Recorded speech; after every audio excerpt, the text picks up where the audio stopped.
Guys finally supreme court ने UGC के act पे रोक लगा दी है और ये कहा है कि ये आने वाले समय में 19 मार्च को इसका नया सुनवाई होगा। तब तक ये 2011 का जो नियम था वो लागू रहेगा और ये फाइनली हमारे सवर्णों भाई बहनों का ये कहीं ना कहीं जो एक आंदोलन था और रोड में हम जो उतरे थे उसका ये एक कहीं ना कहीं जीता जागता उदाहरण है। और कड़े शब्दों में सुप्रीम कोर्ट ने क्या कहा है मैं आपको पढ़ के सुनाता हूं। सुप्रीम कोर्ट ने कहा कि UGC promotion of institute regulation 2026 के प्रावधानों में प्रथम दृष्टता अस्पष्टता है और इसके दुरुपयोग की आशंका है। आप ध्यान से सुनिए, सुप्रीम कोर्ट ने क्या बोला है। सुप्रीम कोर्ट ने यह बोला है कि इसके दुरुपयोग की आशंका है।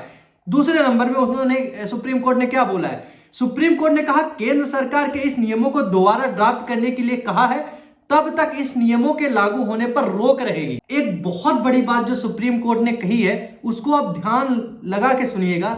मतलब जो मैं बार बार कहता आया हूं, जो मैं इसके पहले वीडियो बनाया हूं उसमें भी मैंने कहीं ना कहीं बोला था कि ये दुरुपयोग तो कहीं ना कहीं किया ही जा रहा है, साथ ही साथ हम कहीं ना कहीं अपने समाज को, अपने आने वाली पीढ़ी को एक उल्टी दिशा में ले जाने की कोशिश कर रहे हैं।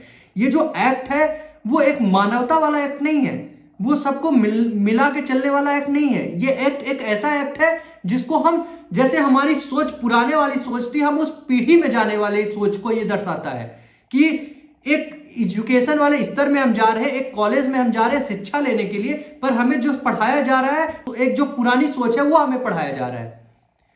तो ये सुप्रीम कोर्ट ने भी उस चीज को समझा और उन्होंने बोला कि हम एक उल्टी दिशा में जा रहे हैं। इसको सोच विमर्श करके आप एक ड्राफ्ट बनाइए और ड्राफ्ट बनाने के बाद कहीं ना कहीं आप इसकी जो सुनवाई होगी 19 मार्च 2026 में होगी। जब तक के लिए जो पुराना नियम था 2011 वाला वो नियम लागू रहेगा।